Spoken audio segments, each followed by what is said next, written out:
Jihagadich, and thank you for your time today coming in to join us. I'm Jay Hodges. I'm a proud friend of Sinn Féin's, and I want to welcome you to today's conversation.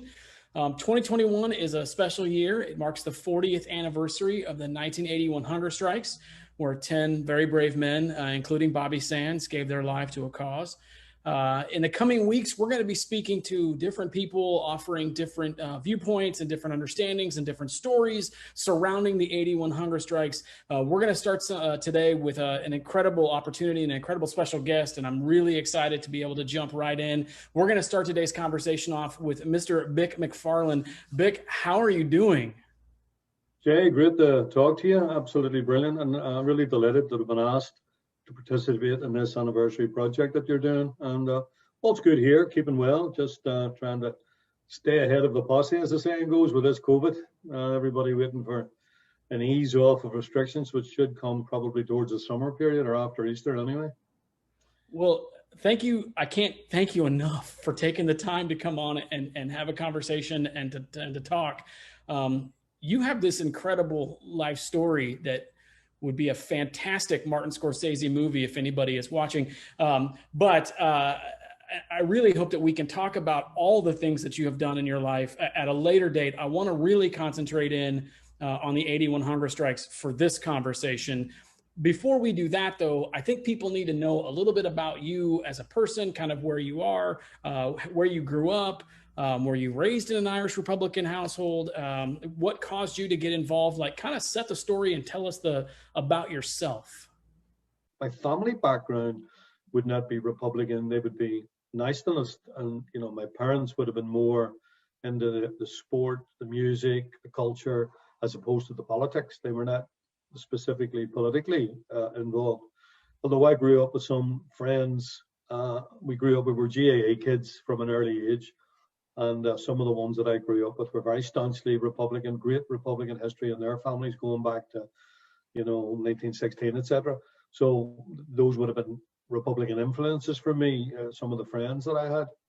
But I grew up, my parents were pretty religious, and it was a very Catholic household. And we were brought up through education in the different colleges.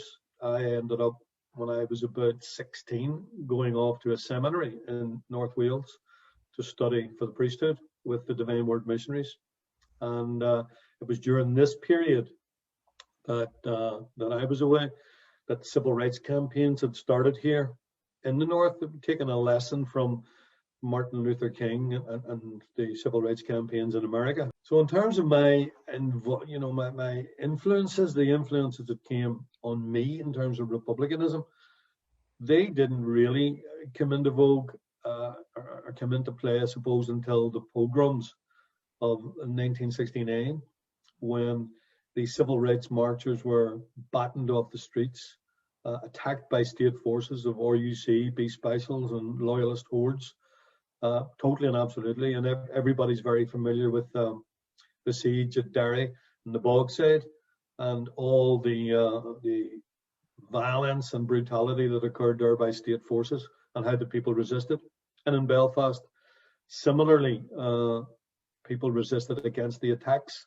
So what happened was, and I actually was home on holiday from college on leave for the summer holiday in '69 when the pogroms happened in Belfast and North Belfast, as well as everybody's heard about Bombay Street and how the place was decimated and people killed, and RUC, Beast Specials, loyalist gunmen attacking the Catholic area down towards the Falls Road. The same thing happened with us, and I happened to be at home on holidays and was in my friend's house, who lived on the very, very front of the Crumlin Road. And we were attacked by, literally, there must have been a couple of thousand between state forces of the RUC and the Beast Specials and loyalist hordes, just attacked our down. And countless dozens of people were injured by gunfire. 2 were killed. And so many houses, 2 or 3 streets, Brookfield Street, Hooker Street, corner of Herbert Street, front of the Crumlin Road, all burnt down on these attacks. And for me, I would say, people talk about baptisms of fire. Literally, that to me was a baptism of fire, because in a sense, I was actually on the front of the road trying to help my friends and their family to get out, and we got caught right bang smack in the front of the attacks, and we were very lucky to get out. 3 or 4 of us get out of it around a side street and up out of the way without being injured. So for me, that was a bit of a, as I said, a baptism of fire. I was due back in college in September, and I did go back. And for me, I don't think I could settle just as well as I had been during the previous year. I was regarded as a pretty decent student. I was good academically, and everything was working well. But the second year in the seminary, I didn't settle. I was focusing back on the situation here. And when I came home towards the summer of 1970, I had decided that I wasn't going back again.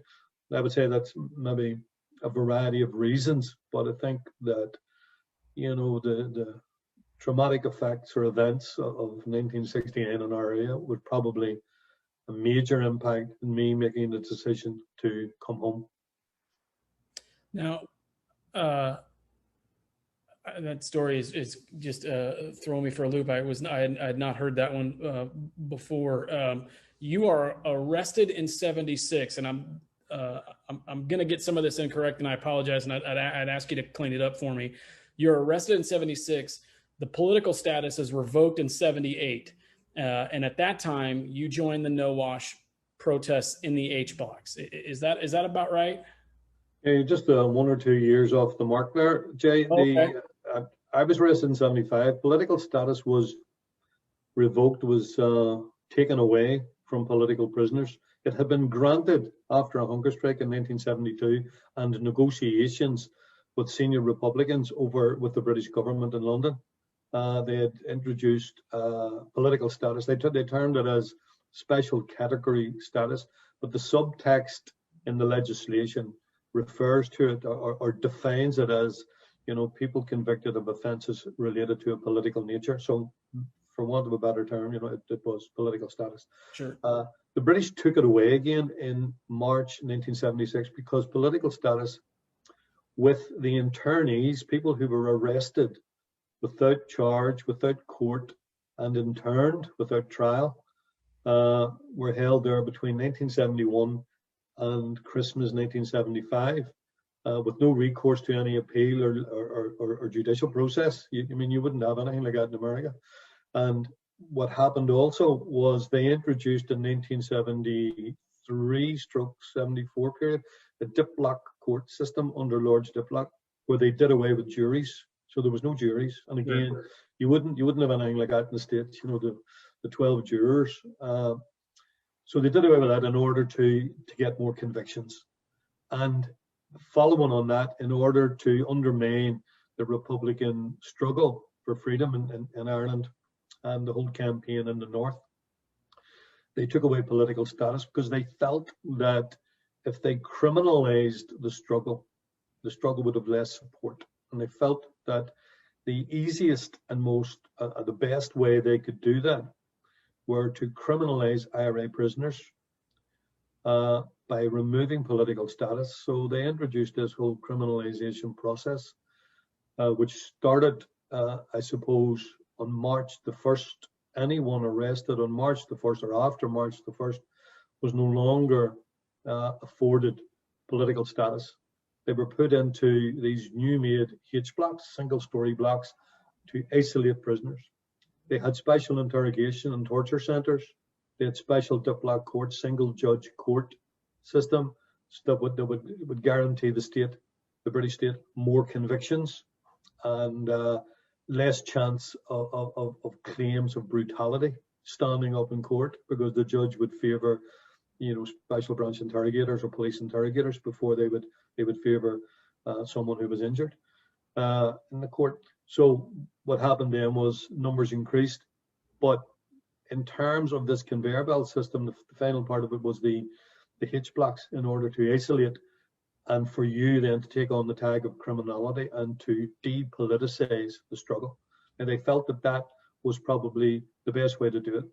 And the difficulty was that we were aware of this. It was a major part in British strategy, and we were singularly aware of the impact that this would have if you accepted a criminal tag. You know, you would lose support base quite rapidly. You would undermine morale of people. So when they introduced this into the H blocks in 1976, the first prisoner convicted to run up against this criminal regime was Kieran Nugent, and he refused to wear the criminal uniform, because prior to that, Republican prisoners or political prisoners would have their own clothing, have their own command structure in the prison. They would organize their own day, you know, outside of security, obviously. They would organize their own education, recreation, sports, etc., etc. All this was removed, and he was placed in a single H block cell measuring about 9 feet by 10 feet, concrete bars and steel bars on the window, steel door, just a concrete, it was like a concrete tomb with no facilities except for his bed, his chamber pot, and a Bible. They always left a Bible. The Good News Bible was always left in, and that was it. So he started this protest, and it meant that you didn't get any visits, you had no contact, you had no letters, you had no contact with the outside world, and for a considerable number of months he was isolated. And then as other prisoners came in, they too were isolated. So we, at that stage, I had been granted political status, and I was over in cage 11 at the time. And these are a compound system, and for anybody who has ever watched any of the World War II prisoner of war camp films like Steve McQueen, you know, The Great Escape, they are a carbon copy, exactly the same. They have 3 Nissen huts, and they have a porta-cabin type situation for showers and toilets, etc. And then it's a caged fence with watchtowers around it, armed guards on the walls, and guards patrolling all the time. It's very, very similar to the World War II POW camps. And it was POW camp. But across the wall, these H blocks. So we were getting information from a variety of sources of the brutality that was happening, and the pressure. And we managed to persuade people like Kieran Nugent, like, just put on the uniform, go and take a visit, and let's have contact. And that's where it built up. But the brutality that was meted out by the prison guards was ferocious, absolutely ferocious. They tried to batter, and these were all young prisoners, by the way, at the start coming in. You know, you're talking about that.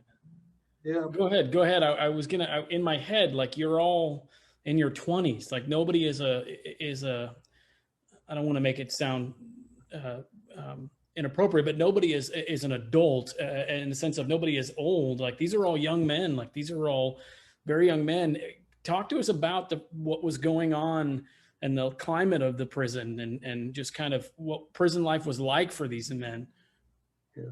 Well, prison life in the H blocks was like no other prison anywhere in the world, because the lads, the Republican prisoners, the IRA prisoners who were on protest against the removal of political status, were stripped naked and put in cells, totally naked. So what they had to do then, and they were locked up 24 hours per day, 7 days per week. The only opportunity to remove yourself from the cell at the early stages was to go to the toilet, or on a Sunday to put on a pair of the prison trousers and go to a large canteen area where the priest would come in and say mass on a Sunday morning. So we managed to do that. Now, at that stage, as you say, that, you know, very, very young, and particularly a lot of the lads from Derry were late teens, mid to late teens, and there was a considerable number of them, you know, very, very young in their late teens. When I went into prison, I was 23, and I was considered, you know, sort of, you know, more of a more mature age than most of the ones who were in. And there were a lot like older than me, but there were very, very, very few people heading over the 30-year-old mark. Very, very few. Mostly late teens up to early mid 20s, and that was that made up your population of the H block prisoners. It was a very, very harsh regime. As I said, you had no facilities whatsoever, although you were supposed to be able to write a letter per month. This was in the legislation. If you did not comply with regulations and obeyed by the prison rules, i.e., put on the criminal uniform, accept that you're no longer a political prisoner, and forget about your politics, forget about your struggle. This was what they wanted, and we couldn't do that. And Kieran Nugent, as I said, was the first person to challenge this, and he was met with the full force of the regime. It was systematic brutality, systematic torture of prisoners to get them to conform to the criminal regime. And as the numbers built up, they found a bit of solidarity with other prisoners coming in, and they would keep them isolated in different blocks. And as I say, totally naked. The only thing you could do was wrap around a towel around you or wrap a blanket around you. Hence, the term came to fruition of the blanket men who wore the blanket. And what we did was you would take a blanket and maybe wrap one around you, particularly in the winter where just wearing a towel was not great. And you would cut a slit in the blanket and put it over like Clint Eastwood, like a poncho. So that's the way generally everybody did something like that to keep warm. But that's all you had. Can you talk for just a moment about what kind of a man Bobby Sands was, and when you think about him now, what comes to mind? Yeah. First of all, Jay, in terms of me arriving in the H blocks, I actually had political status from 1976 or from 75 when I came in, right through until March, April 78. And the only reason that I ended up in the H blocks was continuously trying to escape with two other comrades, Larry Marley and Pat McGill, both of whom are now dead, right? But we were trying to escape continuously from the cages. We were digging tunnels, cutting fences, people climbing walls, doing all sorts of things. But we got caught on an escape. In fact, just a wee thing about Bobby Sands. While I was in cage 11, Jerry Adams was in cage 11 at the time, and Bobby Sands had been there. He had just been released a couple of months before I arrived into cage 11. But when I got into the education of ourselves, the self-education, I discovered reams of material, and I asked a comrade who was also doing the education brief in the cages, you know, who owns all this? Oh, he says, Bobby Sands wrote all that. And I lifted it and looked through it, and it was this pages after pages about analysis on community involvement in politics, the development of community infrastructure in areas outside the prison, development of community politics, of tenants associations, of rights for people in these areas that were areas in conflict, areas in struggle. And this stuff was far in advance of what was happening outside. And he was writing all this and examining all this, and he got released 2 months before I arrived in, and he put in practice in the Twinbrook area where he's from, he put a lot of this into practice of developing, you know, people's sense of awareness of, you know, belonging to society, get up, get involved, be involved in your local council area, be involved with your local trade unions, all the different types of things. He got people involved in it.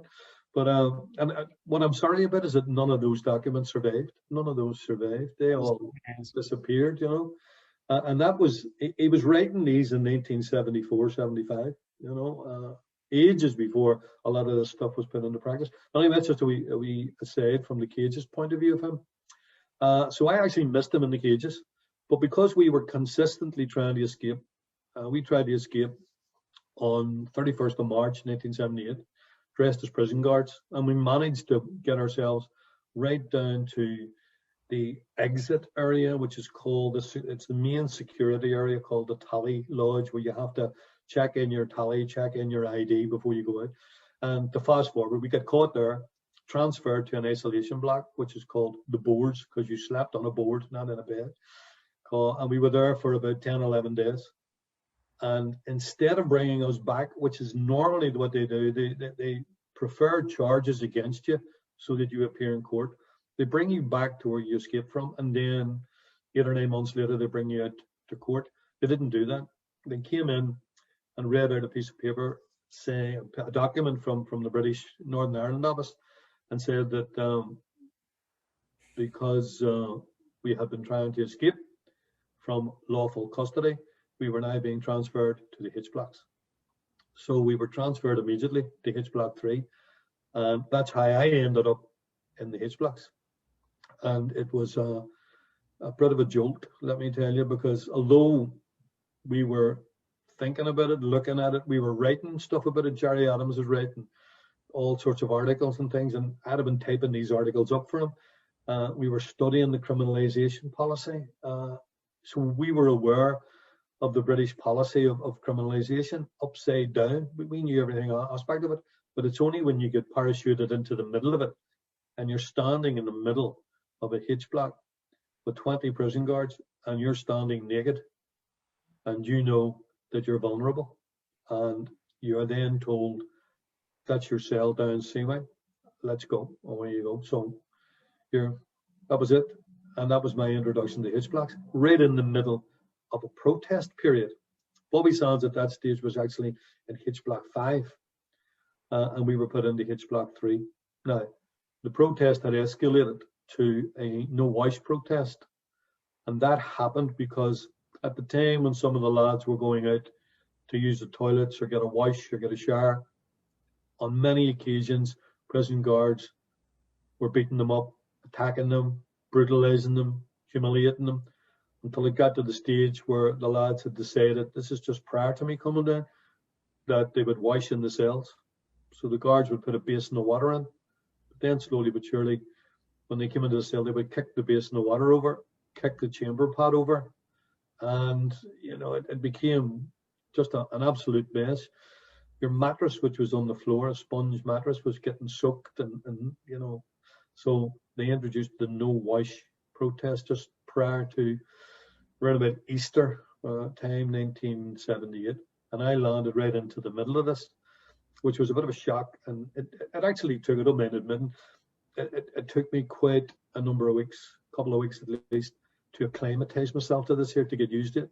First and foremost, that I didn't have any clothing. I was naked. I was locked in a cell, small concrete box, 24/7. I was not going to be able to escape from that.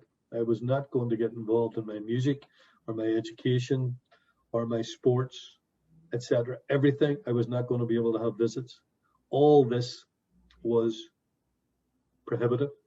And it took me a little while to mentally get attuned to that there, and then you move along with the protest, which was a brutal, harsh regime. Let me tell you, brutality was meted out regularly, particularly when there were shifts from making a shift of a full wing of prisoners to a cleaner wing. The brutality would be pretty severe. You would be beaten across the circle area or across the wing area. Wow. When did you become the OC then, during this time period?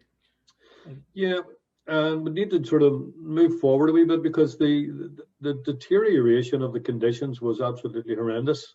Cardinal O'Fee had come in during the latter part of 1978, and he was taken aback. He was physically sick, visiting cells in the H blocks, physically sick.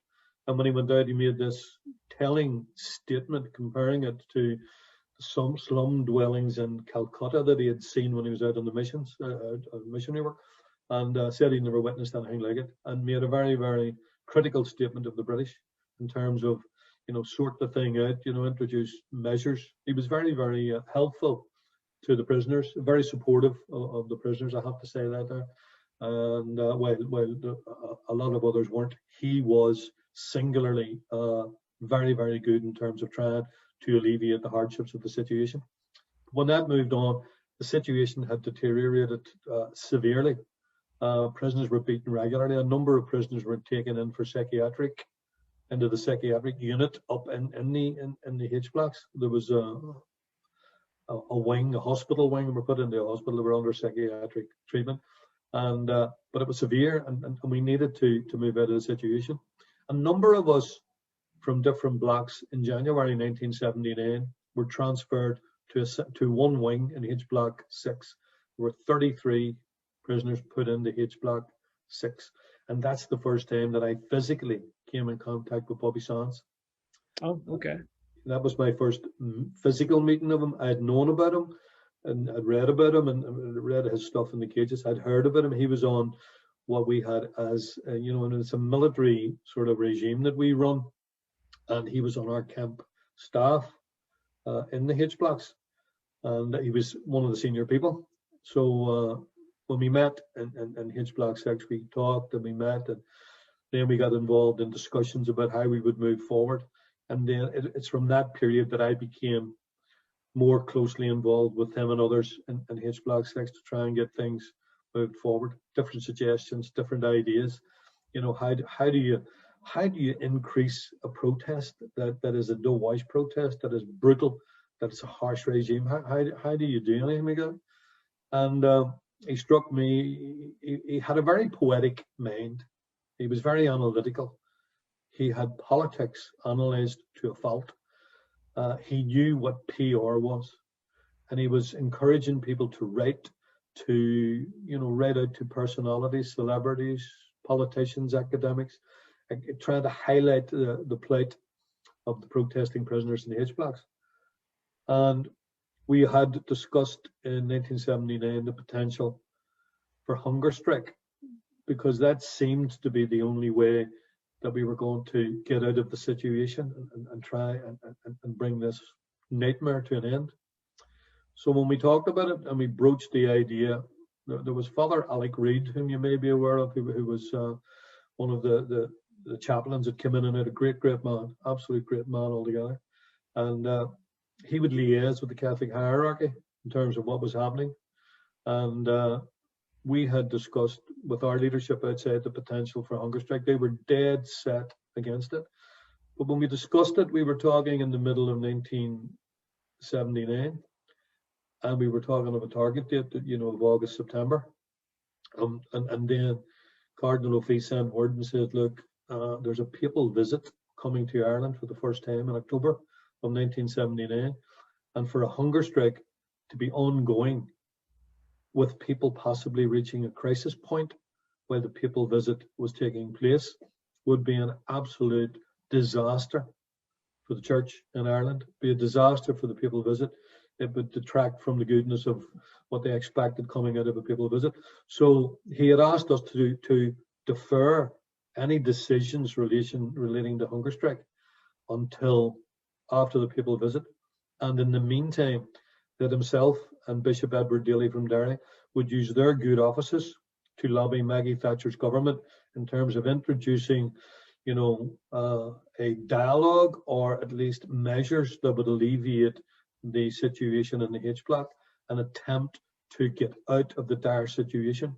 So we agreed, and we moved on in that situation. So Cardinal O'Fee, but he actually, from we agreed to do that, it was almost 8 months that he was lobbying Thatcher and her government to try and get some, even menial reforms introduced to alleviate the situation. And quite frankly, her and her colleagues in the Conservative government led the Cardinal and Bishop Daly a merry dance all around the place, even to the extent when pressure became on them, they introduced this measure of prisoners may now have their own civilian clothing. And Cardinal O'Fee welcomed this as a major step.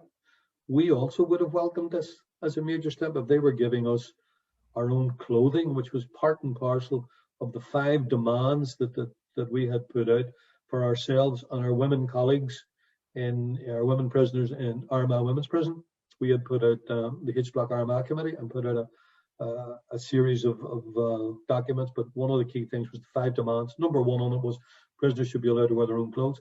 So Cardinal O'Fee greeted this greatly and then travelled home from Rome. He was out at a seminar in Rome and travelled home to welcome this, only to be told that Mrs. Thatcher did not say they could have their own civilian clothes. She said and she told the Cardinal this, no, we have told the prisoners they can have clothing of a civilian type nature, which is not their own civilian clothing. Yeah. And they brought these in. O'Fee felt betrayed by this here, and felt that this was a major slapdown. And this was the camel. This was the straw that broke a camel's back as far as we were concerned, because we knew that they were just playing about. There's a great shot in a film called Hunger, where Michael Fassbender plays Bobby Sands. Yeah. And it's the part where they introduce the prison type civilian clothing, and the prison guards are laughing as it's being introduced, and you see the upsurge in the Bobby Sands character until he just explodes and wrecks up the furniture. You know, it's a great telling point to demonstrate, you know, how crazy that sort of situation was.